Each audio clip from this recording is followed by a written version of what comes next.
Hi guys and welcome back to the channel. If you guys are new to the channel, welcome. My name is Ken, also known as MrKenDenis. So in today's video, I'm going to do a brow routine video. If you guys are new to the channel, make sure you guys click on the subscribe button down below and that bell so you get notified when my videos are up. I basically do a lot of beauty, hair and makeup related videos, and I also vlog about my personal life. So without further ado, let's get into that video. Welcome one and all. So today's video I have this ginormous box from Benefit and I have a bunch of their brow products. Some of them have already fallen off, but today I'm going to show you guys how I do my brows using Benefit products. So a lot of the products are still in their packaging, but I have used the products before. I think I used the shade number 4, which is slightly darker, which I can still wear, but it's a little bit too dark for me. So I have got a lighter bunch of products to try out today in front of you guys. I'm going to show you guys my brow routine. As you guys know, I don't really go for the Instagram brow. I basically go for sort of like this natural look with a little bit of an arch. Now I do have uneven eyebrows because I have an uneven face. Like I think one brow, I think this one is a little bit higher, like it has more of an arch, whereas this one isn't. But yeah, today I'm going to show you guys how I do my brows. Alright, so I'm going to start off first by brushing my brows into place. So I've got this dual-ended like spoolie brow angle brush thing, so I'm just going to brush them into place. And as you guys can see, the tip of my brow is shorter. I had to pluck the end of my brow because it was growing up like that, and it's just like, no, I want my brow to go like that. So I'm gonna start off with a brow primer. So this one is the Browvo conditioning primer. Now some of you guys might be wondering what the hell is a brow primer, and as the name implies, it primes the brows. This stuff is actually pretty good. I find that if you don't have a lot of hairs, like if you have like sparse areas, like for me for instance here, it kind of acts as like a gel and gives a little bit of texture. So when you do apply your brow products on top, it looks more realistic because it's not just flat, it's got some sort of like texture to grab on. Also the formula is designed to help grow the brows, protect them.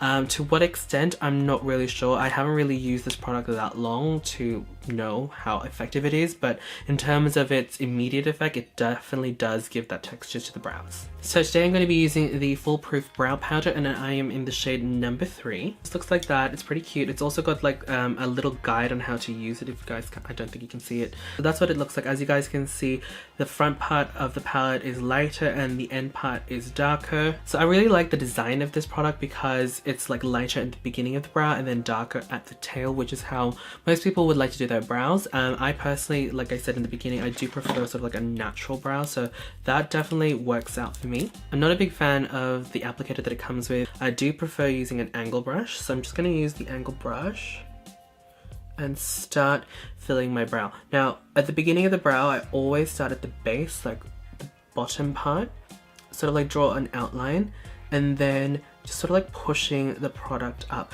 I find that that looks more natural and you're not putting too much product.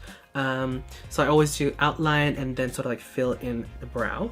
Now in terms of the top part of the brow, depending on how thick I want my brow to go, I will sort of like do an outline first. And then again blend it downwards. That way I'm not putting too much product on my brows, I'm just working with what I have. And then what's ever left on the brush, I will sort of like just go through the rest of the brow, trying to fill in any sparse areas like so. Now we're going to go into the darker powder. What I'm going to do is just like dust off the rest of that powder up there. So one way to find out where your arch should be is like you put it on the side of your nose, like not on the center but like on the side, and then turn it that way to hit your pupil, like if you're looking straight on, and that's where you should have sort of like the arch. Now again, it's really dependent on your style and how you want your brows to look, in terms of like how high and how intense you want that arch.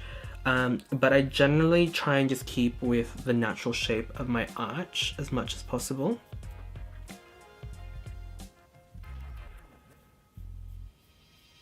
Okay, so that's this eyebrow done with the bulk of my eyebrow products, but I'm going to add a little bit more on the tail specifically because as you guys can see, I don't really have much hairs there, so it's looking a little bit faint compared to the rest of the brow and I don't really want to draw too much, so I'm going to use another product to define the brow even more. Alright, so I've just done the same on the other brow. Now I'm going to move on to precisely my brow pencil, and I'm going to define the tip even more. Now this pencil is really good if you want to add like little individual hairs to make it look more realistic, or just to define the edge even further. So again, it's got that so like twisty sort of like pencil, and it's also got a spoolie on the end. So just to get my brows on flick, I'm just going to really define the tail a little bit more. The last product I'm going to use for my brows is the Gimme Brow. Now, a lot of people, I guess, confuse this as a normal brow gel, like just to set their brows, and obviously the applicator is super small for that. So I did go to an education talk about this product, and this product is designed to supposedly be like a teasing product. So instead of just brushing your hairs like that, you would do it the other way, and it's going to give more texture, more volume to your brows. You would do it like that, against the brow, hair direction, and then you would go that way. And what that's supposed to do is give a little bit more texture to the brow and also hold it down in place. Also, when you're doing your brows, also try and like look at your brows in different directions. Don't just stay in one position while you do them, because I find that sometimes when you do it like that in one position, they look perfect, but then when you move around, they kind of look a little bit too squarish, a little bit too tadpole-ish, a little bit too low, like the dip. So definitely look around while you do your brows, and do it from afar as well, so that you can see how it looks like from afar. Because you know, sometimes when you look up close in the mirror, your brows look amazing, but then when you look far away, it just looks, whoa, what do you do with your brows? Again, brows is very subjective, what you like to do with your brows. This is just me and how I like to do it. Alright, so I've done the rest of my makeup. There you guys go. That is my updated brow routine using Benefit products. If you guys enjoyed the video, don't forget to thumbs up the video if you guys enjoyed. But yeah, there you guys go. Thank you guys so much for watching. I hope I see you guys in the next video. Bye!